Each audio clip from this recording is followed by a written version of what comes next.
এই জন্যে আমি বারবার আপনাদেরকে মনে করে একটা কথা, আমার জীবন থেকে উপলব্ধি করি একটা কথা, যে একমাত্র আল্লাহ ছাড়া এই পৃথিবীতে এবং পরকালে আমাদের আপন বলে কেউ নাই।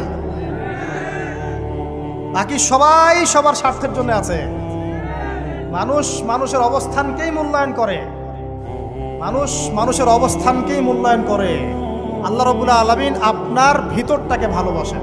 দেখেন, আপনি যখন নামাজ পড়েন নাই, আল্লাহ পাক কিন্তু আপনাকে ধ্বংস করে দেন নাই। আল্লাহ পরম করুণাময় আপনাকে হেদায়েত দিয়ে নামাজি বানিয়ে দিয়েছেন। জীবনে অনেক পাপ করেছেন, ইনস্ট্যান্ট আল্লাহ পাক শাস্তি দিতে পারতেন, আল্লাহ পাক দেন নাই। আল্লাহ আপনাকে ভালোবাসেন, আল্লাহ আমাকে ভালোবাসেন। আল্লাহ পাকের এই ভালোবাসার ঋণটা শোধ করার জন্য হলেও নামাজি হয়ে যান, আল্লাহর পথে ফিরে আসেন, দিনের জন্য কিছু করেন, দিনের ফিকির করেন, পড়াশোনা করেন। প্রিয় ভাইরা, আল্লাহ পাক তৌফিক দান করুন। দেখুন, এই রিবা থেকে দূরে থাকার জন্য একটা হাদিস যথেষ্ট, যে 4 শ্রেণীর মানুষকে আল্লাহ রাসূল সাল্লাল্লাহু আলাইহি ওয়াসাল্লাম